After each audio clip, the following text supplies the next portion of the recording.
Muy bien.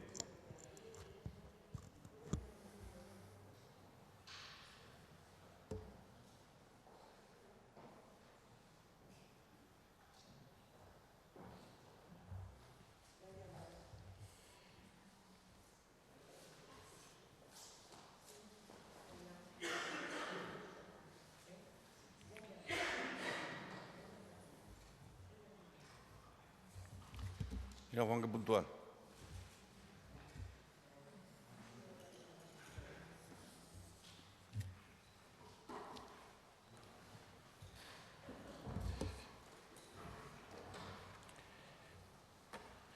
Bueno, pues buenos días a todos y a todas. Feliz año de nuevo. Desearos lo mejor para vosotros y para vuestras familias. Me someto, como hice ya el día 27, a cualquier cuestión que queráis plantearme, sin ninguna limitación, ni de tiempo ni de asuntos. Sí, obviamente, en un día especialmente relevante para la historia de nuestro país, porque se está viviendo la investidura de un presidente y la formación de un nuevo gobierno de coalición que hasta ahora no había ocurrido nunca en España, ¿no? Yo quiero empezar por decir que en este resurgir clarísimamente de las dos Españas, en este resurgir clarísimamente de estás conmigo o estás contra mí, yo no voy a añadir con mis comentarios nada que profundice en esa realidad, porque no creo en las dos Españas, porque creo en una sola España y porque creo que tenemos la obligación moral de trasladarle a nuestros hijos y a nuestros nietos un país que sea capaz de salirse al encuentro. Y yo lo voy a seguir haciendo, guste más o guste menos, ¿no? Como voy a seguir diciendo, con lo fácil que hubiera sido todo si la cavernícola derecha española hubiera aceptado el resultado de las elecciones, con lo fácil que hubiera sido todo. Bastaba con dejar que quien había ganado las elecciones pudiera gobernar. Y fijaros los meses que nos hubiéramos ahorrado y las barbaridades que nos hubiéramos ahorrado tener que oír. Por esa razón, insisto, con lo fácil que hubiera sido todo si la derecha española hubiera aceptado el resultado electoral. Repito e insisto una vez más, y lo haré siempre, porque estoy absolutamente convencido. No tengo ninguna duda, y cuando digo ninguna es ninguna, de que el PSOE nunca hará nada que ponga en peligro la unidad de España. Lo dije ayer, lo digo hoy, lo diré mañana. El PSOE no hará nunca nada que ponga en peligro la unidad de España. Hablar no pone en peligro la unidad de España. Nunca el diálogo fue un instrumento que pusiera en peligro nada. El problema es cuando se le entrega, cuando el poder político le entrega al poder judicial la gestión de un país. Y lo repito, cuando el poder político le entrega al poder judicial la gestión de un país, que fue lo que hizo el gobierno del PP, entregarle al poder judicial la gestión del país. Y esto lo piensan muchos jueces de este país, no es algo que lo piense yo solo. La justicia tiene su papel, de juzgar y hacer ejecutar los juzgados, pero no de gestionar un país. Y el Tribunal Constitucional no nació para gestionar los problemas territoriales de nuestro país. Y por esa razón soy un firme convencido de que nunca, jamás, recuperar para la política la gestión del país pueda ser malo. Estoy convencido que recuperar para la política la gestión de los problemas de un país no puede ser malo. Y eso es ni más ni menos que lo que se ha intentado hacer. Por eso ni vamos a tirar de hemeroteca, ni de si Aznar dijo o hizo, ni de qué pasó en tal tiempo, en tal otro, no. Simplemente se ha intentado recuperar para la política la gestión del país. ¿Sabido en dónde radica el problema? Que no se ha reconocido el resultado electoral. Que hay una parte de la derecha que no ha reconocido el resultado electoral. Por cierto, creíamos todos, yo el primero, que en mayo habíamos conseguido que la ultraderecha no entrara en la Asamblea de Extremadura. Ahora, con tristeza, descubro que no, que ha entrado, que está. Lo que pasa es que la representan otros, pero está. En segundo lugar, creo que el nuevo Gobierno será bueno para los extremeños y las extremeñas, porque va a ser bueno para sus pensiones. Han salido esta semana los datos de las pensiones del año 2019. El crecimiento del 3,9 en términos de masa general de las pensiones en Extremadura. Crecimiento del 3,9. Es decir, esta investidura y el nuevo Gobierno será bueno para los 230.000 extremeños que cobran pensión, porque no van a recibir la cartita de Rajoy con el 0,25. Eso se acabó. En segundo lugar, va a ser bueno para los dependientes de esta región, porque el Gobierno de España se va a implicar y, como consecuencia de eso, desaparecerán las listas de espera en la dependencia. Y de nuevo lograremos que se cumpla la ley, que el 50% lo aporte la Administración autonómica y el 50% lo aporte el Gobierno de España. Porque de esto no ha hablado nadie, ni habla nadie. De esto no habla nadie. Y esto es la política. Los pensionistas, los dependientes, la gente que gana los salarios más bajos. ¿Por qué no estaban ahí fuera ni los pensionistas, ni los dependientes, ni la gente con salarios más bajos hace un rato? ¿Por qué estaban solo los acomodados del salario de diputados o de alcaldes? ¿Por qué estaban solo ellos, sin ningún ciudadano? ¿Cuál es la razón? Porque probablemente los ciudadanos lo que quieren es que se hable de ellos, de sus problemas y de sus vidas. Habrá más dinero para la sanidad, estoy absolutamente convencido, porque si se retoma y se aborda con prontitud, como así se ha anunciado en el debate de la investidura, el nuevo modelo de financiación autonómica en España, yo voy a colocar inmediatamente en la agenda política más dinero para la sanidad.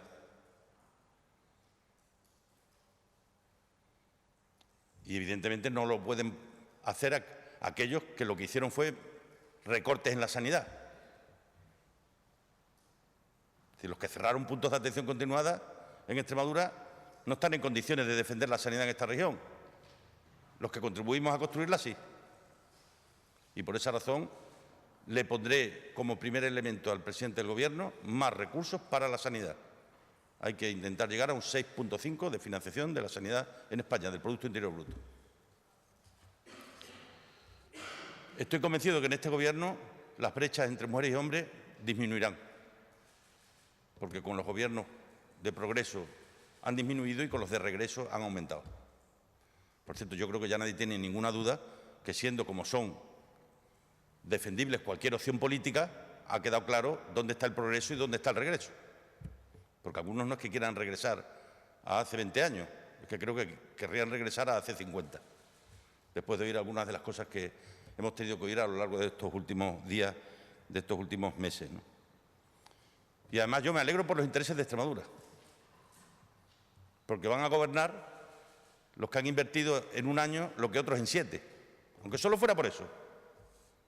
Aunque lo único que nos debiera guiar fuera los intereses de Extremadura, que también son las de los extremeños y las de las extremeñas, aunque solo fuera por eso, merecerá la pena que gobiernen los que han invertido en un año más que otros en 7. Y por tanto los que traerán el tren a Extremadura dentro de año y medio. Y por tanto los que harán la autovía Cáceres-Badajoz.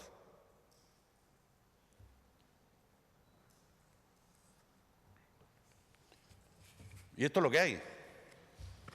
Un gobierno que sale de una mayoría parlamentaria,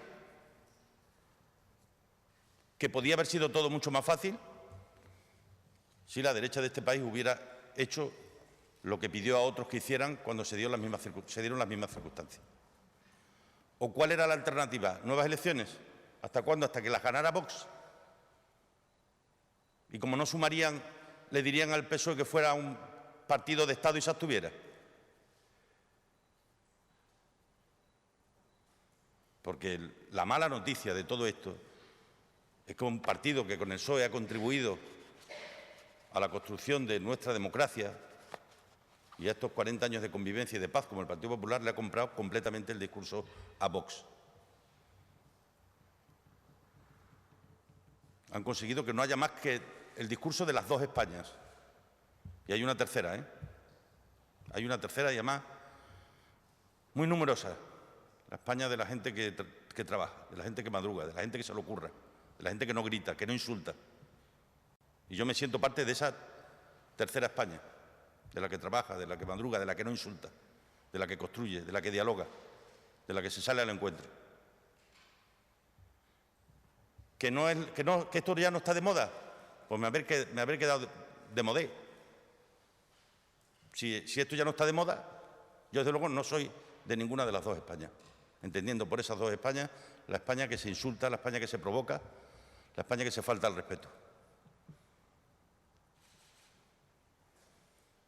Y esto es lo que yo creo que en estos momentos nos deberíamos de plantear. Así que esta es mi posición, me someto a vuestras preguntas para lo que queráis.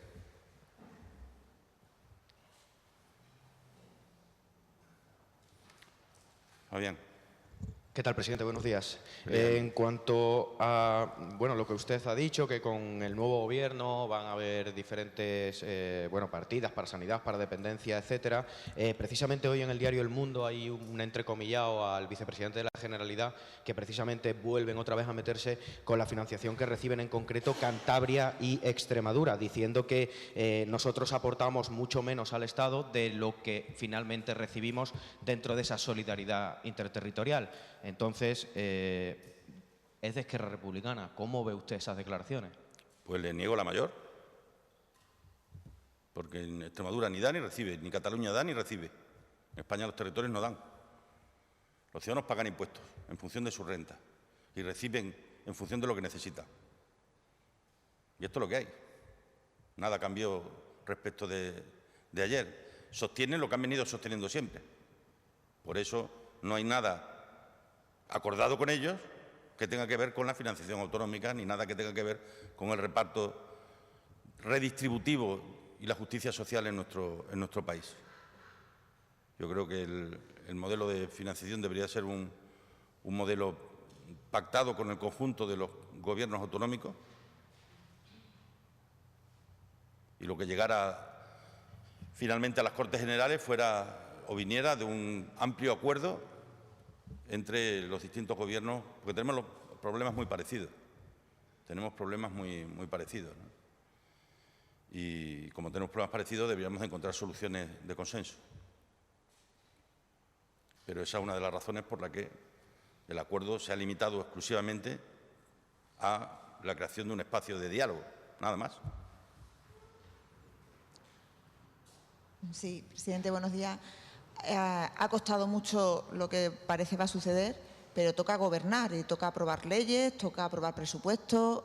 Como cueste lo mismo llegar a la aprobación de estas normativas, ¿vamos a tener un gobierno en relentín? Yo espero que no. Espero y deseo que no. Y desde luego desde aquí ayudaremos e impulsaremos para que la política para los ciudadanos se empiece a ejercer cuanto antes. Les digo, hay 230.000 extremeños esperando una decisión sobre sus pensiones. Hay 100.000 empleados públicos esperando una decisión sobre sus salarios. Hay 35.000 dependientes esperando una decisión sobre sus ayudas. Y que un día, más temprano que tarde, pase el ruido y llegue el BOE.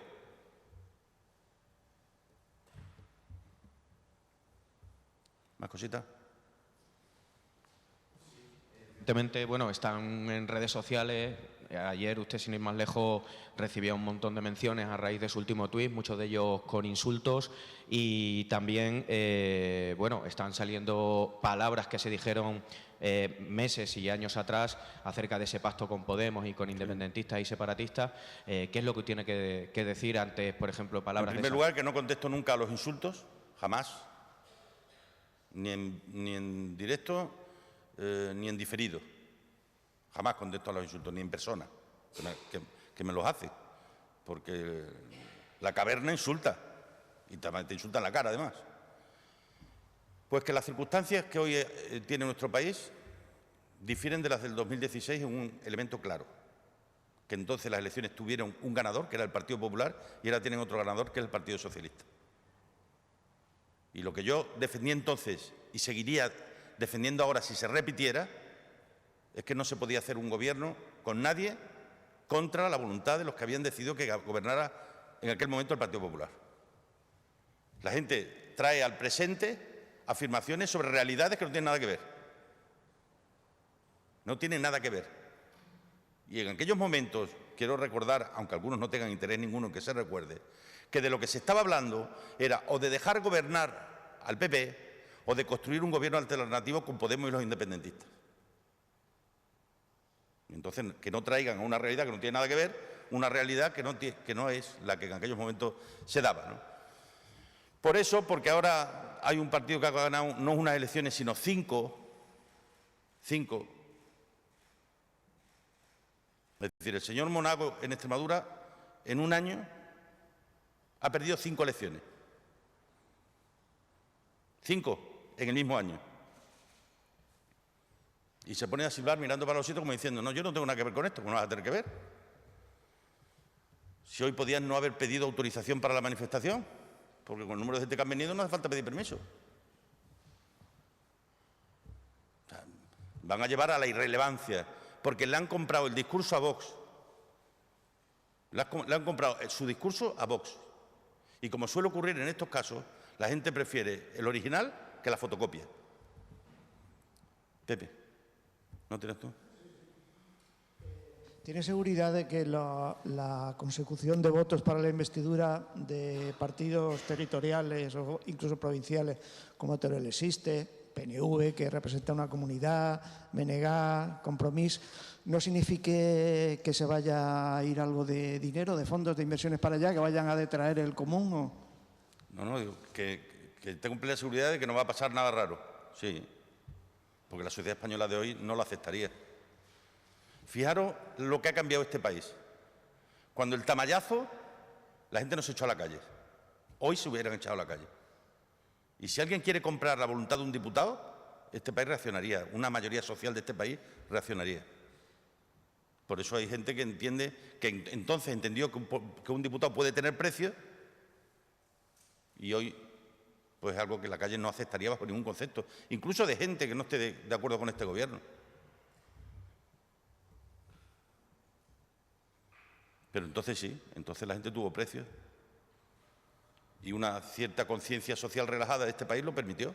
Tanto lo permitió que meses después le dio una mayoría absoluta a los que se habían beneficiado de aquella operación. Pero hoy no, yo creo que este país ha cambiado, para bien. ¿Más preguntillas? Otro tema, el tema de la economía, de las inversiones.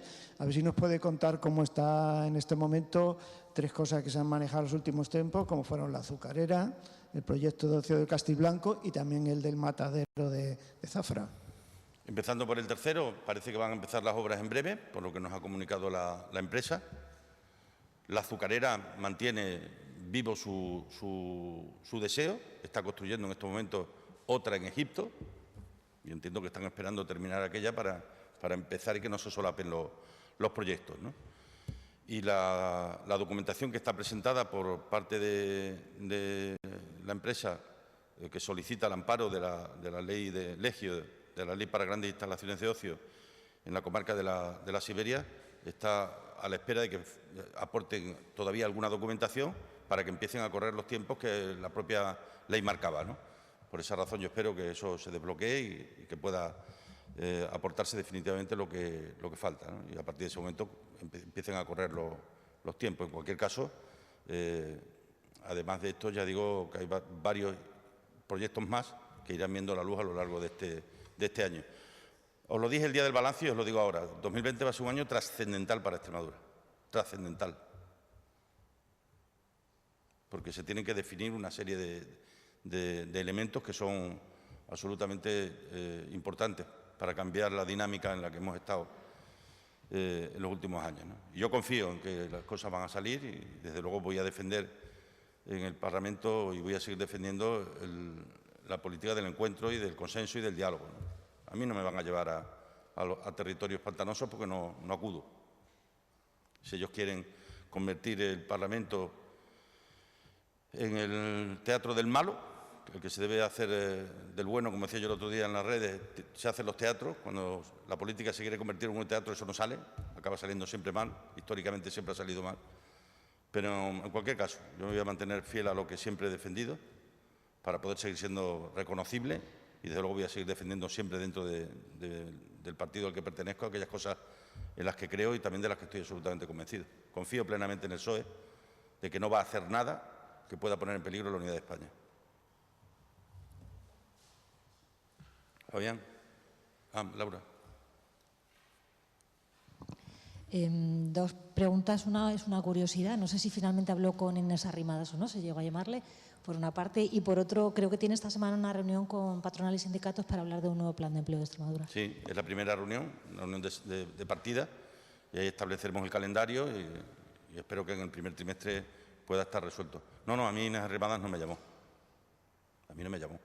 Llamó un responsable de prensa de su entorno a mi gabinete, pero a mí no me llamó. Podía haber llamado a Cayetano Polo y que le diera mi teléfono, si tanto interés tenía. A mí no me llamó. Cuando me localizaron yo ya le había contestado en las redes y por tanto no insistió, pero a mí no me llamó. No es verdad que me llamara. Llamó un responsable de prensa suyo a mi gabinete diciendo a qué hora podíamos hablar, pero no me llamó. Eso de que no le he cogido el teléfono es sencillamente falso, pero como casi todo lo que se dice y casi todo lo que se hace en estos tiempos, si mienten más que hablen, mienten más que corren y corren más que las liebres. ¿Alguna cosa más? Muy bien, pues muchas gracias.